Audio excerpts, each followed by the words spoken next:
yang menggambarkan bagaimana kesetiaan mereka kepada Rasulullah sallallahu alaihi wasallam, walaupun terpaksa ataupun sanggup mengorbankan diri sendiri di dalam medan peperangan.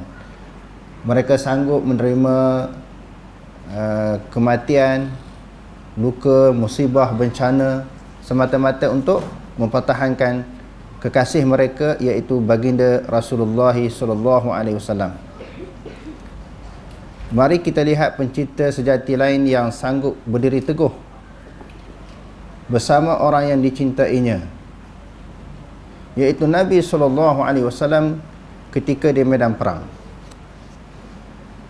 Kisah ini diceritakan kepada kita oleh Imam Bukhari daripada riwayat Abdullah bin Mas'ud. Beliau berkata, aku menyaksikan Miqdad bin Aswad dalam suatu peristiwa. Suatu peristiwa yang dimaksudkan di sini adalah di medan perang, suatu suasana, suatu keadaan. Jika aku mampu berada pada posisinya, maka dalam peristiwa tersebut, Abdullah bin Mas'ud kata, kalau aku boleh mampu sanggup berada sebagaimana posisi yang Miqdad bin Aswad berada itu, aku pun lebih suka, aku pun menginginkan begitu. Maknanya tujuannya untuk apa? Mempertahankan Rasulullah, sanggup mengorbankan diri sendiri. Sebab itu di dalam pelajaran kita yang lepas, kita telah menerangkan sebahagian daripada para sahabat ini sanggup mati demi mempertahankan Rasulullah. Lalu peristiwa ini dirakamkan oleh Allah Subhanahu wa taala dalam Al-Quran, wa minan nasi man yashri nafsahu ibtigha'a mardatillah wallahu raufun bil ibad. Sebahagian manusia sanggup mengorbankan dirinya untuk mencari keredaan Allah. Keredaan Allah yang dimaksudkan di sini, dia sanggup menggadaikan nyawa demi mempertahankan Rasulullah. Mereka sanggup mati tak apa, asalkan Rasulullah hidup, kerana Rasulullah ni dia sebagai pemimpin yang nak meneruskan perjuangan, yang nak menyebarkan agama Islam. Saat itu Miqdad datang kepada Nabi SAW yang sedang mendoakan kebinasaan bagi kaum musyrikin.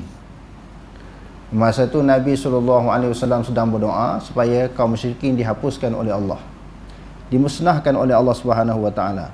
Kerana tekanan kepada Rasulullah dan para sahabat pada ketika itu sangat dahsyat. Nak lawan tak mampu, sebab tentera Islam, orang-orang Islam tu tak ramai. Jadi selain daripada mempertahankan diri, hanya mengadu kepada Allah Subhanahu wa taala. Lalu kata Al-Miqdad, kami tidak akan berkata seperti mana kaum Musa. Dalam keadaan Rasulullah mengharapkan kemenangan, pertolongan daripada Allah Subhanahu wa taala, datang sahabat ini bagi sokongan. Ini penting, sahabat-sahabat yang setia di dalam perjuangan. Dalam keadaan Rasulullah sulit, derita, sengsara berhadapan dengan pihak musuh, datangnya para sahabat mengelilingi Rasulullah memberi sokongan. Lalu Miqdad kata, kami tidak akan berkata sebagaimana kata kaum Musa. Apa kata kaum Musa kepada Nabi Musa alaihissalam? Cerita ni dia panjang, disebut dalam Al-Quran di dalam surah Al-Ma'idah. Bila Nabi Musa suruh pergi bertempur dengan suatu kaum, iaitu pihak musuh kepada Nabi Musa alaihissalam, pergi masuk di sesuatu tempat yang di tempat itu didiami oleh musuh-musuh Islam yang sangat gagah dan tubuh badan mereka sangat besar, daripada kaum Bani Israel. Lalu Musa kata, qalu ya Musa inna fiha qauman jabbarin wa inna lan nadkhulaha. Ada mereka, kaum Nabi Musa kata, Bani Israel, sesungguhnya kami tidak masuk ke dalamnya hatta yakhruju minha, sehingga kaum yang gagah, yang kuat itu, yang memiliki tubuh badan yang besar, keluar daripada negeri, daripada daerah, daripada tempat tersebut, baru kami berani masuk. Sedangkan Nabi Musa kata, masuk je, pertolongan datang daripada Allah. Kemenangan bukan terletak kepada tubuh badan yang besar ataupun bilangan yang ramai. Kan ayat Quran banyak menceritakan kepada kita, kam min fi'atin qalilatin ghalabat fi'atan katsiratan biiznillah. Banyak dalam Quran, dalam peperangan, contohnya peperangan Uhud, peperangan Badar, peperangan-peperangan yang dilalui oleh Rasulullah dan para sahabat, kebanyakannya bilangan orang Islam lebih kecil daripada pihak musuh, tapi Allah Ta'ala bagi menang. Masuk je, lawan je dengan musuh, kata pertolongan datang daripada Allah. Mereka kata kami tak akan masuk, sehingga mereka keluar daripadanya. Fa in yakhruju minha fa inna dakhilun. Mereka keluar baru kami berani masuk. Lalu dalam hadis ni nak cerita kaum Nabi Musa alaihi salam, sebagaimana yang Miqdad sebut, mereka memberi alasan, berdalih untuk tidak bersama dengan Nabi Musa alaihi salam berperang dengan pihak musuh. Tetapi kami tidak akan berkata begitu. Dan mereka kata, qalu ya Musa inna lan nadkhulaha abadan ma damu fiha. Kami sekali-kali tidak akan masuk ke tempat itu selama-lamanya selagi mana mereka berada. Maknanya pihak musuh yang mempunyai tubuh badan yang besar, bilangan yang ramai, selagi mana mereka ada, kami tak akan masuk sekali-kali. Kalau kamu nak pergi perang, pergilah berperang, kami tak akan pergi. Fazham anta wa rabbuka faqatila inna hahuna qa'idun. Pergilah kamu dengan Tuhan kamu, sesungguhnya kami berada, kami duduk di sini, tak nak sama-sama bersama dengan kamu. Sebab mereka besar, tubuh badan ramai. Kamu nak pergi perang juga pergi. Fazhab anta wa rabbuka faqatila. Pergilah kamu dengan Tuhan kamu berperang, kami duduk di sini. Jadi Miqdad kata kami tak akan begitu. Fazhab anta wa rabbuka faqatila wa nahnu ma'aka muqatilun.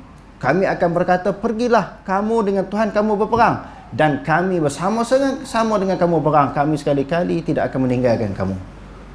Tengok sahabat ni, banyak dah sahabat, nama-nama sahabat yang kita baca sebelum ni kan. Ini salah seorang yang setia dengan Rasulullah, sanggup susah, sanggup payah, sanggup mati, sanggup menderita, sanggup sengsara demi nak mempertahankan Rasulullah. Kami tak akan tinggal Rasulullah sekali-kali, sama ada ketika senang ataupun ketika sulit, ketika payah, ketika dikepung oleh pihak musuh, ketika pihak musuh itu mempunyai bilangan yang ramai ataupun tubuh badan yang besar, memiliki senjata-senjata yang canggih, kelengkapan senjata, kami tak heran, kami tetap bersama dengan kamu.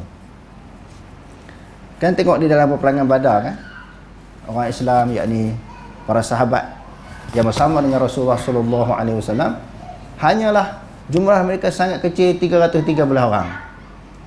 Berhadapan dengan orang kafir, ada satu riwayat kata 1000 orang, ada riwayat yang lebih kuat 900 orang, hampir 1000 yang lengkap dengan senjata. Kenderaan berkuda, ada yang naik, ada unta.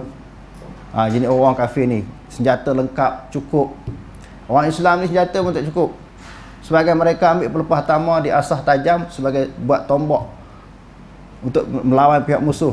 Kenderaan silih berganti, makanan pun tak cukup, bilangan kecil. Sebab itu bila Allah Ta'ala bagi kemenangan kepada orang Islam, Allah Ta'ala sebut balik, walaqad nasarakumullahu bi badrin wa antum azillah. Ingatlah, di dalam peperangan Badar Allah Ta'ala bagi kemenangan kepada kamu, wa antum azillah. Kamu adalah golongan yang hina. Di sini para ulama tafsir kata hina di sini maknanya kecil, lemah, sedikit. Kena ingat Allah Ta'ala ungkit balik. Bila sebut ungkit, ulama menyebut 3 perkara golongan yang boleh ungkit. Allah Ta'ala boleh ungkit. Allah Ta'ala bila sesuatu nikmat yang dia bagi kepada hamba dia, dia boleh ungkit. Hamba dia jadikan, yakni manusia tu hamba Allah. Nikmat pun dia bagikan. Sebab tu dia layak ungkit, tak menghapuskan pahala. Laqad manallahu 'alal mu'minina idh ba'atha fihim rasulan min anfusihim. Manna. Allah Ta'ala ungkit, ingatlah ketika kami telah mengurniakan kepada kamu orang Islam setelah mereka kafir sebelumnya, yakni jahiliah, bila masuk Islam, Allah Ta'ala kata ingat, sebelum ni kamu kafir, kamu sesat. Allah Ta'ala bagi suatu kemuliaan manna kepada kamu.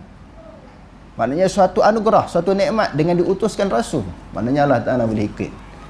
Kalau kita manusia, sesuatu kebajikan, amalan, kebaikan yang kita buat kepada orang tak boleh ungkit. Ungkitan itu menyebabkan pahala kita terbatal. Ya ayyuhallazina amanu la tubtilu sadaqatikum bil manni wal adha. Wahai orang yang beriman, jangan kamu membatalkan pahala sedekah kamu dengan cita-cita supaya orang tu balas balik kebaikan. Hari ni kita buat baik kepada dia, besok duk ingat kalau kita susah, terdesak, memerlukan sesuatu, harap-harap orang yang kita buat baik tu balaslah balik kebaikan tu kepada kita. Habis pahala sedekah kita. Wal adha, kita sakiti, ataupun orang yang kita buat baik kepada dia, bagi sesuatu, menghulurkan sedikit sumbangan kepada dia, kita ungkit pula kebaikan kita, habis pahala kita. Okey, kita masuk pada cerita tadi. Allah Ta'ala dia boleh ungkit, kita tak boleh ungkit. Jadi Mikdad kata, kami tetap bersama kamu berperang, kami sekali-kali tidak akan meninggalkan kamu. Kami tidak akan berkata sebagaimana Bani Israel kata kepada Nabi Musa AS. Kami tidak akan berkata seperti kata kata kaum Musa, pergilah engkau wahai Musa bersama Tuhanmu dan berperanglah kalian berdua. Kau nak perang sangat, kamu pergilah perang dengan Tuhan kamu. Kami minta maaf, kami tak akan pergi. Akan tetapi kami akan berperang bersamamu di sebelah kanan, kiri, depan dan belakangmu. Maknanya sekali-kali tidak akan berpisah, tidak akan berjauhan, tidak renggang daripada Rasulullah. Kiri kanan kami akan bersama dengan kamu. Aku pun melihat wajah baginda bersinar-sinar penuh gembira mendengar kata-kata Mikdad. Abdullah bin Mas'ud kata, nampak muka Rasulullah ni berseri-seri, ceria, seronok kerana ada orang mempertahankan dia. Walaupun di dalam keadaan sulit, getir begitu, maknanya dia dalam keadaan terdesak, seronoklah Rasulullah kerana ada hawariyun wal ashab. Ma min nabiyyin ba'athahu Allah min qabli illa kana ma'ahu hawariyun wal ashab. Rasulullah SAW bersabda, tidak ada mana-mana nabi yang diutuskan oleh Allah Subhanahu wa taala untuk menegakkan agama Allah, melainkan bersama dengan mereka itu sahabat-sahabat dan juga pengikut-pengikut yang setia. Nabi ni, nabi dan juga para nabi dan rasul mempunyai semangat, kekuatan yang luar biasa, kesabaran yang tinggi. Patutnya mereka ni tak ada kawan pun tak apa, tak ada maknanya hawariyun, pengikut yang setia pun tak apa, tak boleh. Adat kepada perjuangan mesti ada pemimpin dan orang yang diikuti, orang yang memimpin. Mesti ada sahabat-sahabat yang setia. Rasulullah sendiri cukup hebat, tetapi ada sahabat-sahabat yang bantu dia. Islam tak boleh kita nak tegak secara individu, orang perseorangan, mesti melalui secara berjamaah. Jadi maknanya kita kena ambil pengajaran daripada sirah ini.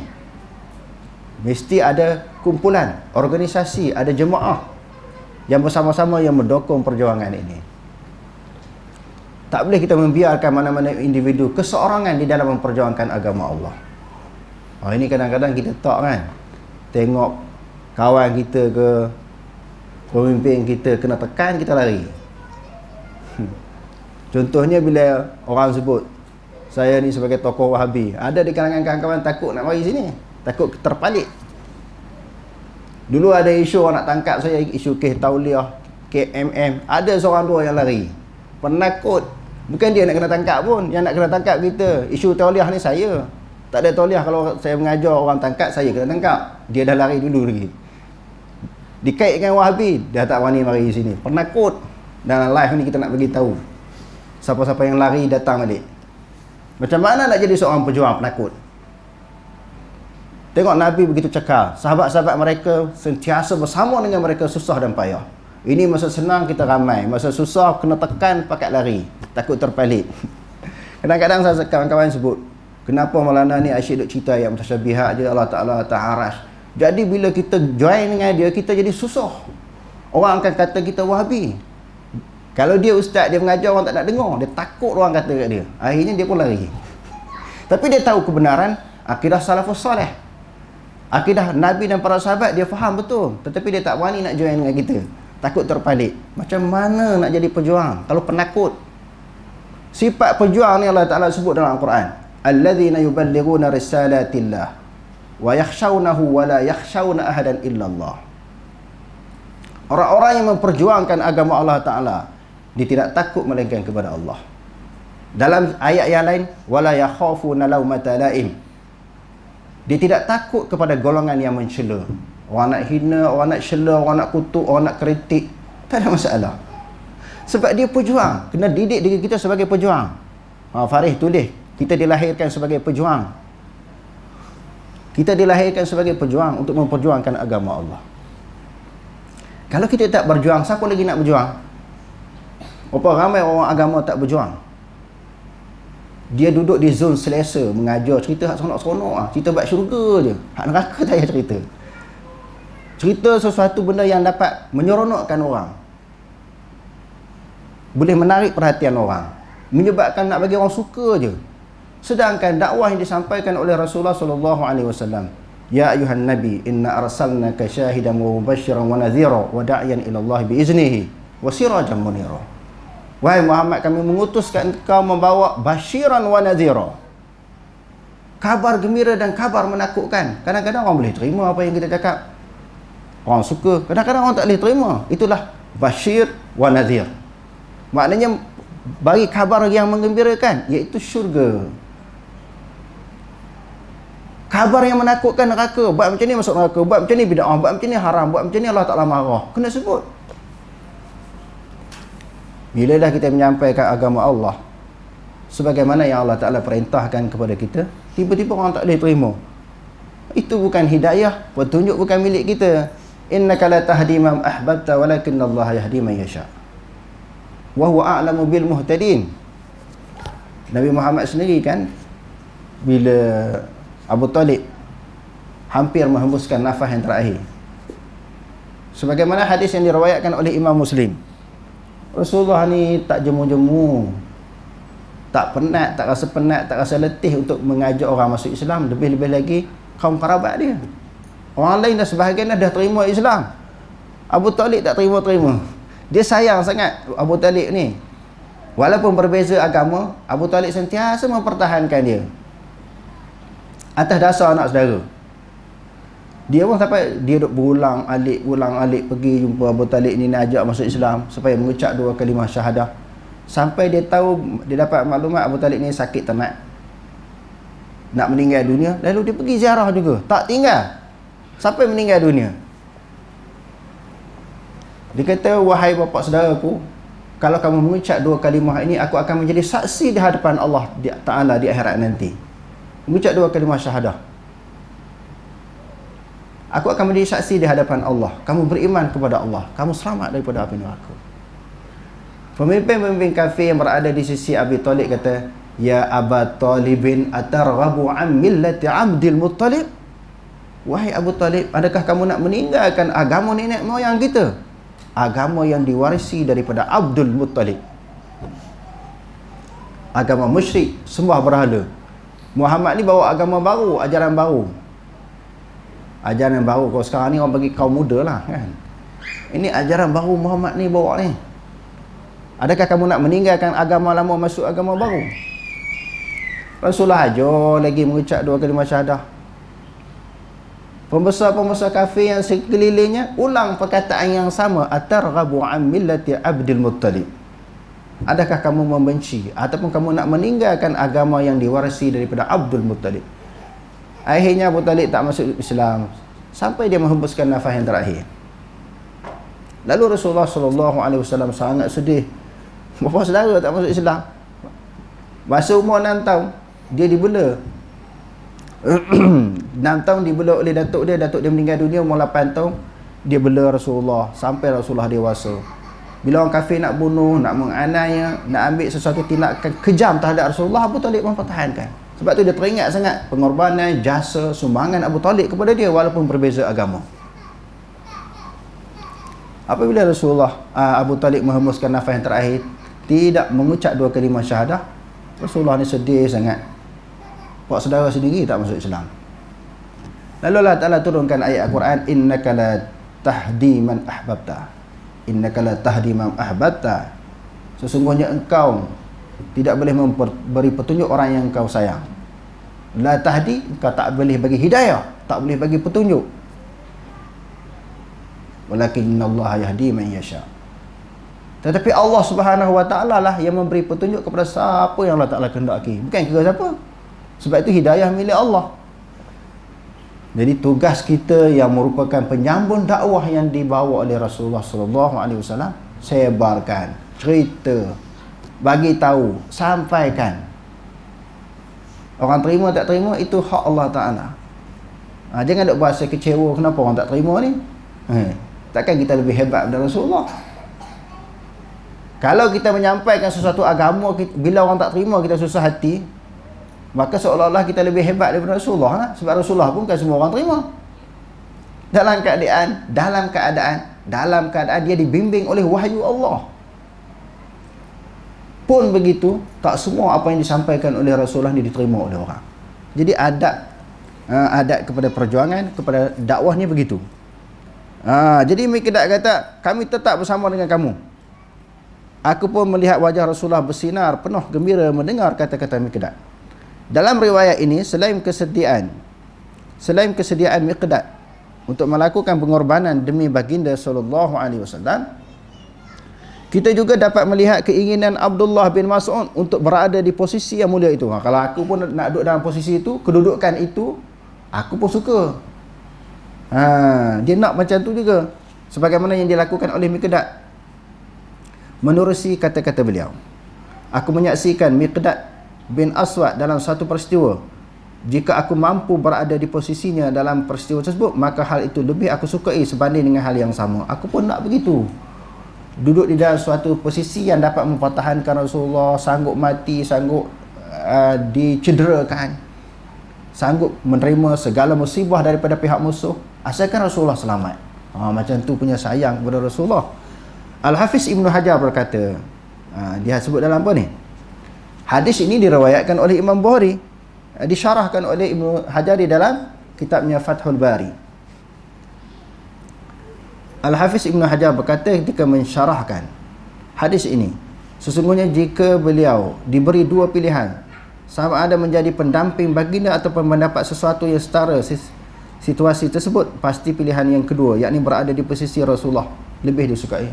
Kalau dia dapat suatu keistimewaan, suatu anugerah, satu kekayaan, suatu kesenangan, nak dibandingkan dengan berada di sisi Rasulullah untuk mempertahankan Rasulullah, dia pilih yang tu lagi daripada mendapat kekayaan, kesenangan. Sampai macam tu. Sebab yang tu sebenarnya, yang tu paling bernilai, paling berharga daripada dunia seisinya. Sebab itu Allah Ta'ala kata, wala tashtaru bi ayatillahi thamanan qalila. Ada ayat Quran Allah Ta'ala kata, wala tashtaru bi ayati. Kadang-kadang bi ayatina. Jangan kamu menjual ayatku ataupun ayat kami dengan harta benda yang sedikit, dengan harga dunia yang sedikit. Rupanya bila kita tengok dalam Quran dan hadis, dan sebagaimana yang disyarahkan oleh para ulama, nikmat syurga ni terlalu hebat. Serendah-rendah nikmat syurga ini, nak dibandingkan dengan dunia seisinya, nikmat syurga yang paling rendah tu lebih hebat. Sebab itu disebut dalam Al-Quran, wa basyiril ladzina amanu wa amilus salihat. Berilah kabar gembira kepada orang yang beriman dan beramal soleh. Dan di dalam hadis menceritakan tentang nikmat syurga, ma la ainun ra'at wa la uzunun sami'at wa la khatara ala qalbi bashar. Sesuatu yang tak boleh kita lihat, tak pernah lihat atas dunia, nikmat syurga. Tak pernah kita dengar macam mana nikmat syurga ni begitu hebat. Sekadar dengar dalam Quran hadis, tak boleh nak dijelmakan. Kita nak kias, tak boleh. Tak boleh ada dalam lintasan hati, lintas begini nikmat syurga. Tak betul. Hak duk dengar tu tak tercapai lagi hakikat nikmat syurga. Yang kita dengar, yang kita lihat, yang kita lintas, tak boleh. Apa yang dibayangkan di dalam hati tak boleh tercapai maksud hakikat syurga yang sebenarnya macam mana. Serendah-rendah nikmat syurga. Cuba bayang. Sebab tu Allah Ta'ala kata, jangan jual ayat kami, jangan jual ayatku dengan harta benda yang sedikit. Sebab hadiah akhirat itu lebih besar. Walal akhiratu khairun wa abqa. Maknanya akhirat itu lebih baik dan lebih kekal. Wallahu alam, aqulu qawli hadza, astaghfirullahal azim wa lakum. Wassalamu alaikum warahmatullahi taala wabarakatuh.